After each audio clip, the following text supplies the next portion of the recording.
Bonjour Monsieur Biangué, Bonjour, bienvenue à African BIB. merci. Vu le temps qui nous est imparti, nous allons directement commencer notre interview. Pouvez-vous nous faire une brève présentation de vous? Euh, je m'appelle Jean Bianguetinda, je suis Camerounais de nationalité et je vis en Allemagne depuis plus de 25 ans aujourd'hui. Je suis ingénieur en électrotechnique de formation et depuis plusieurs années, je travaille dans le secteur informatique, plus précisément depuis 5 ans dans le secteur du business intelligence. Donc, je suis en même temps aussi entrepreneur en Allemagne et j'ai créé mon entreprise il y a plus de 12 ans, Biangue Networks. Donc, ce qui fait que je touche beaucoup le secteur.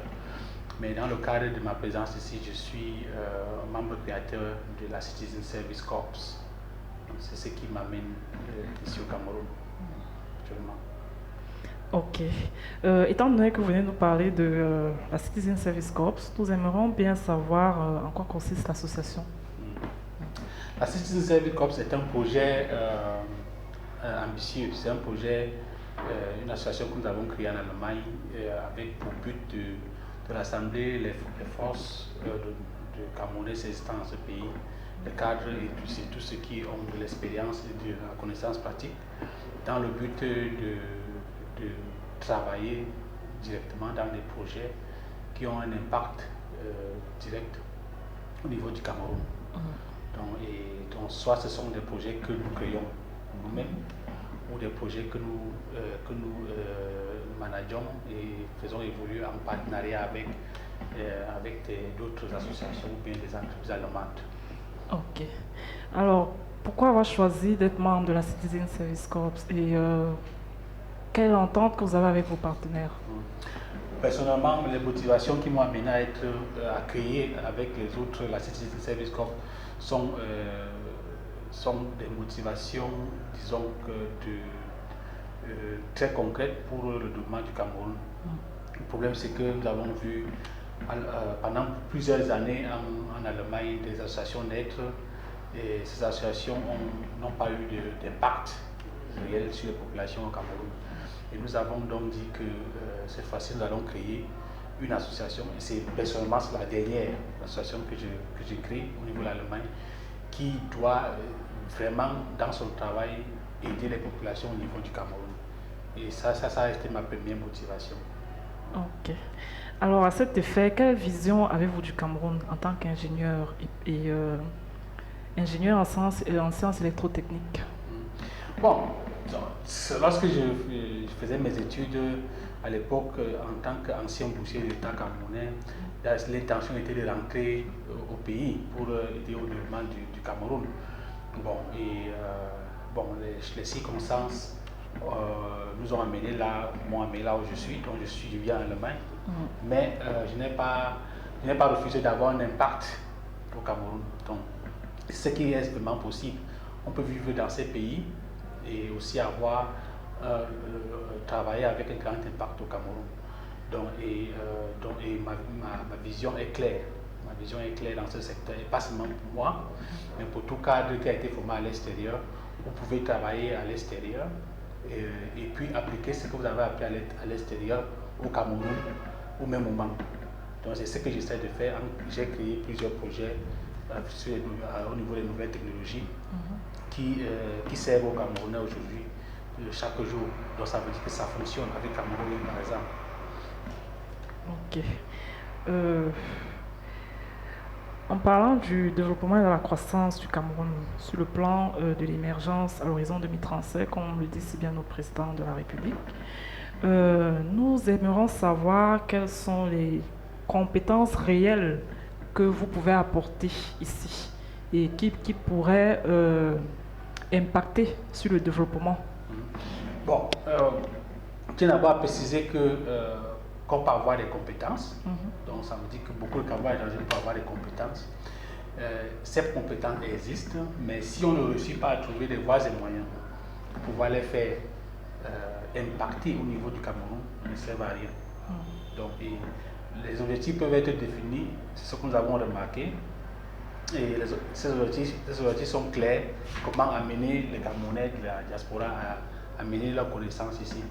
Donc chaque secteur peut avoir ses différents secteurs. Donc chaque secteur a ses différents pôles d'agissement au niveau du Cameroun, que ce soit l'électrotechnique, l'informatique ou bien la chimie, la biologie.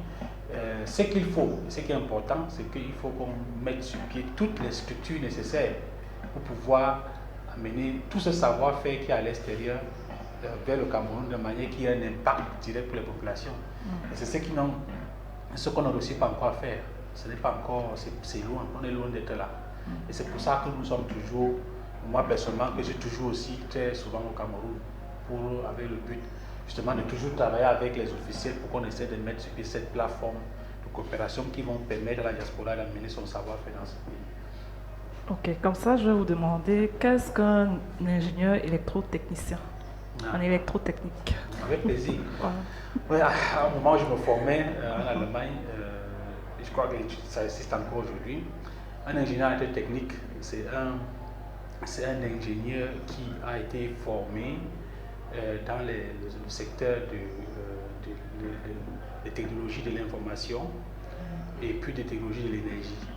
Vous savez que ce sont les secteurs l'un des secteurs les plus importants même dans la vie moderne. Donc pour la production énergétique, son transport et sa consommation, et de l'autre côté, la technologie de l'information qui sont beaucoup plus nouvelles et qui ont des différents secteurs d'application, que ce soit au niveau de la microélectronique ou bien au niveau de ce qu'on appelle aujourd'hui informatique, qui était avant un secteur de l'électrotechnique, ou bien au niveau des techniques des appareils et beaucoup d'autres secteurs. Donc c'est un secteur très vaste. En Allemagne, lorsqu'on est formé dans ce secteur, on touche vraiment beaucoup de secteurs. Donc on est pratiquement un généraliste dans plusieurs différents secteurs. Bon, et à la fin des études, on peut se spécialiser. Donc on se spécialise soit dans la direction de l'énergie, soit dans la direction de l'information. Et dans cette direction, maintenant, on choisit une branche spéciale où on devient un expert. D'accord. Okay, jusque-là, vu les projets que vous avez eu à apporter au Cameroun, est-ce que vous avez eu à rencontrer des difficultés particulières sur le terrain? J'ai créé une entreprise au Cameroun en 2003 et je peux vous dire que ce n'est pas facile. Ce n'est pas du tout facile lorsque on vient de l'extérieur et qu'on veut créer une entreprise dans ce pays ou avoir des activités ici. Il y a beaucoup de problèmes que l'on rencontre et je crois que ce soit sur le plan fiscal ou bien d'autres plans, c'est à ce niveau que je crois qu'il faut vraiment essayer de voir comment améliorer les choses. On ne peut pas continuer comme ça, parce que la situation actuelle est comme si on fait venir des gens qui créent des entreprises et après on les détruit. Donc parce qu'on n'est pas flexible ou bien parce que les lois ou bien les règles sont très, très dures. Alors que d'autres, les étrangers par exemple, ont beaucoup plus d'avantages que les Camerounais qui essaient d'investir ici. Donc, et ce qu'il faut faire, à mon avis, c'est qu'il faut essayer de définir des conditions plus faciles pour les étrangers, non pour les Camerounais et les étrangers, à pouvoir investir dans ce pays. Et à partir de ce moment-là, les choses pourront peut-être avancer. Bon, il y a aussi d'autres difficultés qui existent aussi. Il existe aussi d'autres difficultés à côté de celle-là. Mais c'est, à mon avis, c'est la plus importante, puisqu'en fin de compte, elle finit par détruire les entreprises. Comment pensez-vous que le gouvernement camerounais puisse vous aider concrètement? Bien sûr, il y a des propositions qui sont toujours faites.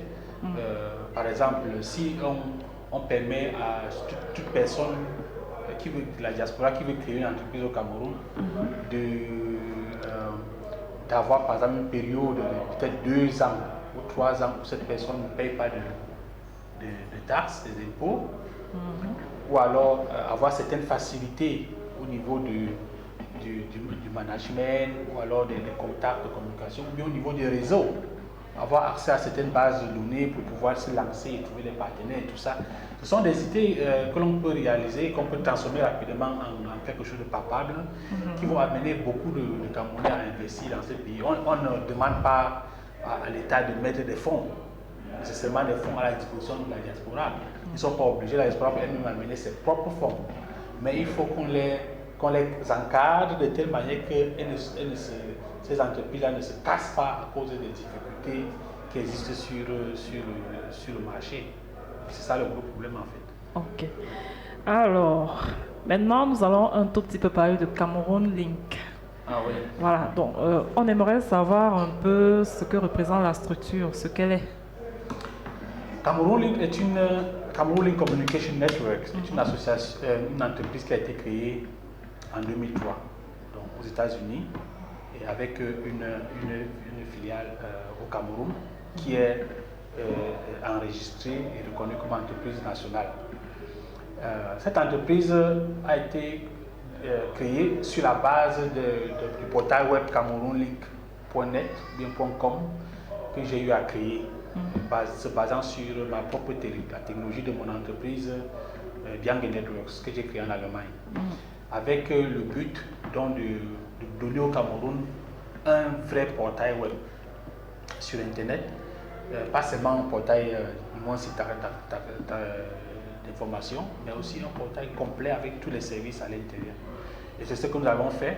Et bon, nous sommes quand même aujourd'hui très très fiers d'avoir donné à ce pays sur le plan virtuel une plateforme qui est représentative sur le plan international, avec des milliers de visiteurs tous les jours, un impact important dans l'information journalière des Camerounais. Donc je peux vous dire que la plupart des cadres de ce pays s'informent tous les jours, chaque matin, au courant de la journée sur camerounais.net.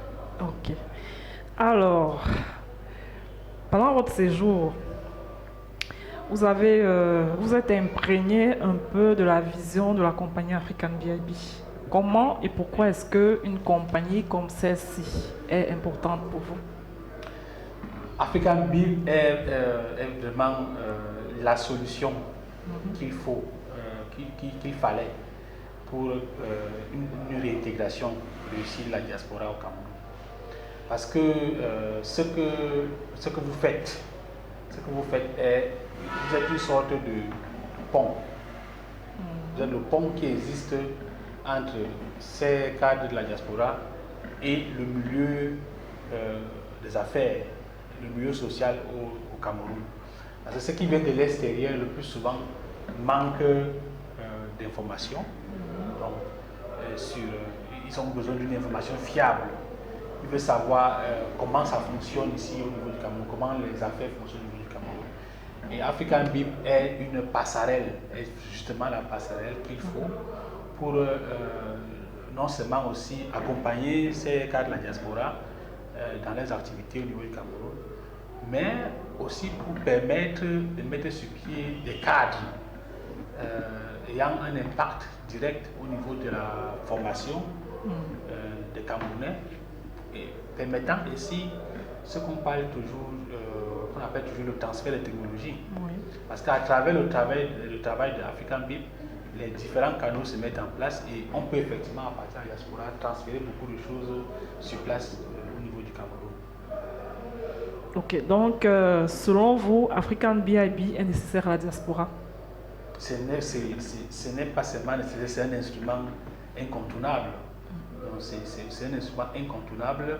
Et je tiens ici personnellement vraiment à féliciter mon collègue de la diaspora, docteur Toumenta Kennedy, qui a eu cette idée fantastique de créer African BIB et qui a, malgré les problèmes, les difficultés, a pu s'imposer effectivement au niveau du Cameroun. C'est parce que je sais que ce n'est pas évident, je connais le problème et je ne peux que le féliciter et puis l'encourager, ainsi que toute son équipe que vous représentez, qui fait un très très bon travail, un travail très professionnel que moi-même j'ai pu apprécier ces dernières semaines. Ok.